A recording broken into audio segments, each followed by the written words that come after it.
रक्ष रक्ष पाहि पाहि परमानंदा हे केशव हे माधव हे गोविंदा रक्ष रक्ष पाहि पाहि परमानंदा हे केशव हे माधव हे गोविंदा रक्ष रक्ष पाहि पाहि परमानंदा.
प्रल्हादा, अजूनही वेळ गेलेली नाही.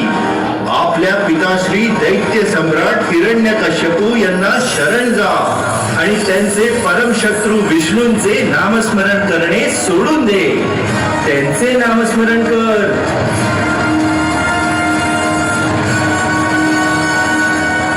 सैनिक हो, आपण दिलेल्या आज्ञेचे पालन करा. नारायणावर माझी श्रद्धा व भक्ती खरी असेल तर तो आपल्या भक्तांचे सदैव रक्षण करतो, त्यांना संकटातून बाहेर काढतो. मला माझ्या नारायणावर पूर्ण श्रद्धा आहे.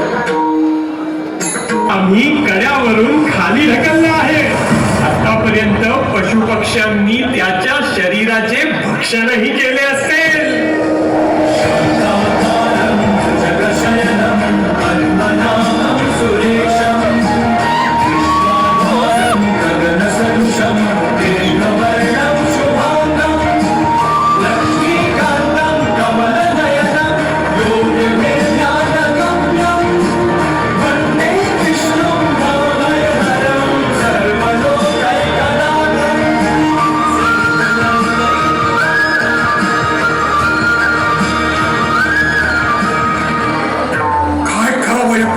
समजत नाही. कोणता मंत्र तंत्र त्याच्या प्राणांचं रक्षण करतो.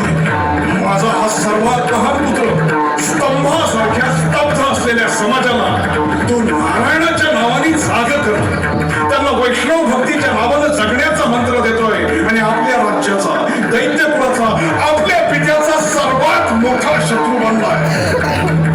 अरे, त्यांनी माझं नामस्मरण करायला पाहिजे. भगवान हिरण्यकश्यप, माझ्या कुशीत त्याला घेऊन मी बसेल. हेच पाहिजे होतं हिरण्यकश्यपूला. माझा पुत्र जो माझ्या सर्वात मोठ्या वैरी असलेल्या नारायणाचं नामस्मरण करतो आणि लोकांनाही भडकवून त्यांना त्याचं नामस्मरण घ्यायला लावतो, तो या दैत्यकुळाचा वैरी आहे. त्याला तुझ्या मांडीवर घेऊन बस आणि त्याला जाळून खाक कर. त्याच्या शरीराची राख माझ्या मस्तकी लाव, म्हणजे माझ्या कुळाला लागलेली कीड संपेल. जर शरीराची राख लवकरच आपल्यास टिळा करण्यास घेऊन येते. नारायण हरी